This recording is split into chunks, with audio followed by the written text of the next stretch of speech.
Black First Land First says it's ready to defend the party's decision to allow only black people into the party. It believes it will make it onto the ballot paper. Our reporter, Govan Whittles, was at the media briefing at the BLF offices. Let's go there now, Govan. Well, you know, when it comes to the BLF, it's numerous times that we've had this conversation with them around being adamant that actually only black people are allowed on this political party. Freedom Front Plus launching a third bid to have the Electoral Court force the SA Electoral Commission to actually remove the BLF from the ballot paper. Are they winning? Is there any headway? Because it's almost as if the BLF seems undeterred.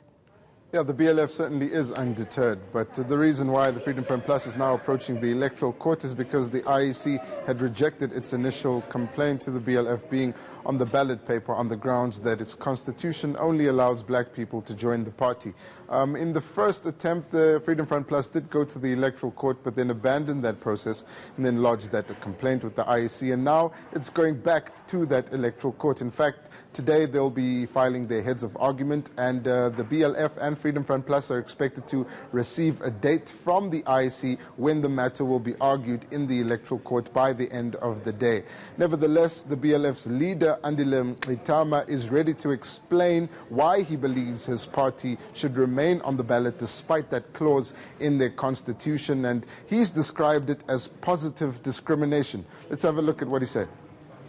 The biggest decision already been made in favor of argument is precisely in that area. There's also a decided case which we are bringing in our papers of where gay men like BNB was challenged. And in fact, the Gender Commission said, no, there's nothing wrong with that, and we agree with that argument. We have to understand that discrimination is not just exclusion. What are you excluding somebody? If we exclude to address and to bring, in a sense, justice to those who were excluded in the past, that is not the discrimination, that is not racism. By the way, blacks can't be racist. Let's be clear again. Freedom Front Plus is a terrified, racist organization that doesn't want to see Black First, Land First in Parliament. We're going to defeat them. We're going there. Well, obviously, Govan, listening to what Andile Mngxitama had to say and also hearing some sentiments there from the Freedom Front Plus, the question then really is the reason why the filing is actually happening, the appeals are actually happening, is it because the Freedom Front Plus is indeed afraid of the BLF as well as the impact that it will have in Parliament?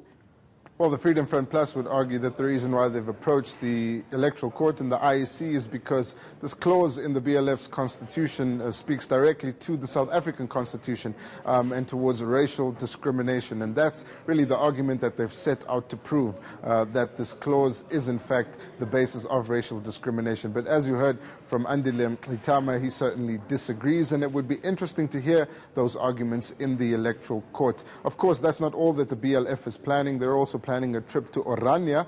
They say that they'll make their way to the whites-only settlement before the elections, and they hope to get a piece of land in that area. This is just a part of the BLF strategy towards the elections, where they say they'll also be approaching Sandton City and the Nanda Country Club. But with regard to the legal challenges, the Freedom Front Plus isn't the only organization that's contesting the BLF's appearance on the ballot paper. The South African Human Rights Commission is also asking the IEC to send the matter to the Electoral Court to clarify the status of the BLF as a political party in the country, considering its constitution and how it actually governs its members. So these are just some of the legal challenges that the party faces. All of this is expected to wrap up before the elections. It does seem as if the Electoral Court will have a lot to get through before May the 8th.